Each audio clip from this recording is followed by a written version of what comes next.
How to apply Psalm 27 to your life the right way. Are you tired of being told to just wait on the Lord, only to feel like you're stuck, stagnant, and totally overlooked? What if the way we usually think about waiting is actually wrong, leading to missed blessings and a faith that feels way too passive? There's a powerful idea buried in the ancient Hebrew word for wait that can transform it from a passive chore into an active partnership with God. By the end of this, you'll see how to wait in a way that builds your strength and truly gets you ready for the very promises you've been praying for. Let's be real, waiting is hard. When you're facing uncertainty in your career, your relationships, or your health, hearing someone say, "Just wait," can feel a little hollow. It can feel like you're stuck in a holding pattern, just sitting around while anxiety and doubt start moving in. You start wondering, is God even hearing me? Am I doing something wrong? Did he forget about me? This feeling of aimless, passive waiting can lead straight to despair. In fact, King David himself knew this feeling when he wrote, "I would have lost heart unless I had believed that I would see the goodness of the Lord in the land of the living." That feeling of losing heart is exactly what happens when we think waiting is about doing nothing. But that's not what the Bible is actually teaching. This brings us to the powerful conclusion of Psalm 27, verse 14. Wait for the Lord, be strong, and let your heart take courage. Wait for the Lord. The key to understanding this verse in a fresh way is to look at the original Hebrew word for wait. The word used here is kavah. In English, we often think of wait as passive. We wait in line, we wait for a delivery. But many scholars believe the imagery behind kavah is much more dynamic. Its primary meaning is to wait, hope, or look for with expectation. Some also point to a root connection that means to bind or twist together. Picture how a strong rope is made.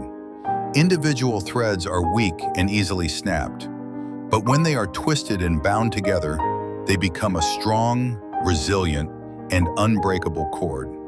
That's a powerful picture for kavah. It's not about sitting idly, it's the active process of binding yourself to God, twisting your hopes and your heart together with His strength. This one idea changes everything. It turns waiting from a period of stagnation into a season of powerful preparation. So how do we actually do this? How do we actively kavah on the Lord?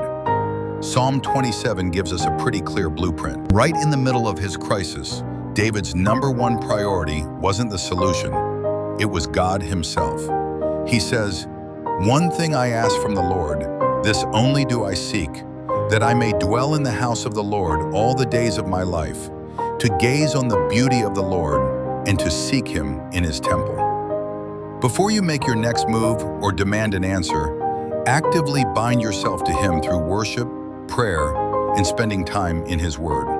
True, active waiting prioritizes His presence over your problems. Active waiting isn't silent, it's vocal. David pours out his heart saying, "Hear, O Lord, when I cry with my voice." He turns his anxiety into specific prayers for guidance and protection. This kind of waiting is an act of confident trust, believing that He hears you and that He will act. You can fully expect to see His goodness, not because your situation is perfect, but because His character is. The verse commands us to be strong and let your heart take courage. This isn't a suggestion, it's an instruction for how to wait. Courage is choosing to trust God's character more than you trust your circumstances. This means you have to actively resist that urge to run ahead of God and force a solution on your own timeline. Active waiting means you prepare, you do the work He's given you, but you surrender the final outcome and timing to Him, knowing He is working for your good.